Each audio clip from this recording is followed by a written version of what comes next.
Who's the more athletic family? The Joneses with Chandler, Arthur, and John, or the Watts? Oh, bias Watt. Big Watt guy. Big Watt guy. Okay. I'm not a TJ Derrick I'm and not JJ, a big right? JJ Watt fan. Okay. Mainly because I couldn't stand the way Couldn't John stop him. Well, Yeah. no. So the way John Gruden would fucking just basically just polish the knob and smash it in his mouth every time fucking JJ Watt did anything, like even walking on the field. Like it was like I couldn't stand Gruden's fucking ass kissing. Like, oh my God, look at JJ Watt walk on the field. He would literally the entire Monday Night Football when JJ Watt was there, he would start kissing his ass from the minute he walked off the bus. Well, that's the only player Texans had. I know, but it was just Tight end, defensive end, all around just MVP. It's amazing. And the fact that he would just give him so much accolade, and like they never won a championship. What's that? I mean, when you win, like if you're going to win Defensive Player of the Year, you better at least have your team in the fucking playoff hunt. Oh, no, they made the playoffs. That's the beauty of AFC South. Anything can happen. Yeah, it's fucking garbage. It's like the NFC East. So, but I don't know. I got a hard one, but I will definitely probably go with the Watt brothers. Word. Yeah. Chandler Jones had a hell of a season. Had 5 sacks the other day. Dude, Arthur's got a ring. Does Chandler have a Chandler's got a ring with the Patriots, right? Yeah. Yeah. Who John Jones's brothers? Uh-huh.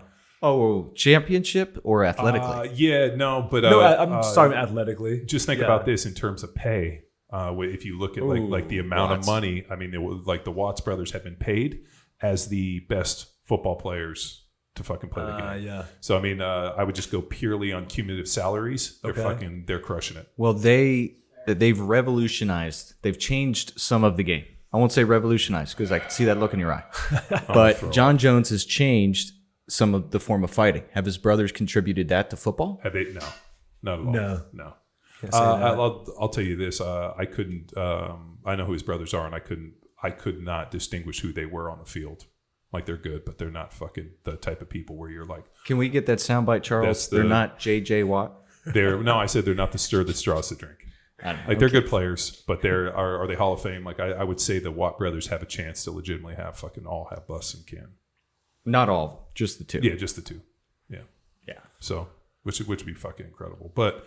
I don't know. I mean, like, here's the thing: his brothers play in the NFL, so they're used to fucking the NFL's hard riding. Like, I mean, dude, it's big parties, the whole deal. I can't only imagine the fight game, but like to have older brothers that are in a similar lifestyle and be like, what the fuck are you doing? Yeah, that's the thing that I'm wondering about is like, so his Chandler's a younger brother. I think John's in the middle, and his older brother Arthur played for the Ravens, retired already, but.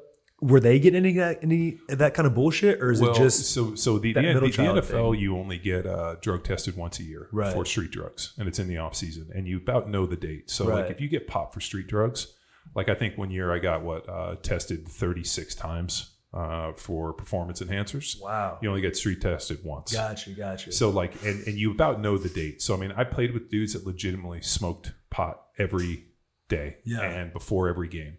And they just knew that they had to have like about a month of a window where they had to be clean. So they would, I don't know, however voodoo they would work to get clean. And then they would fucking basically do that. And then so guys could party all the time.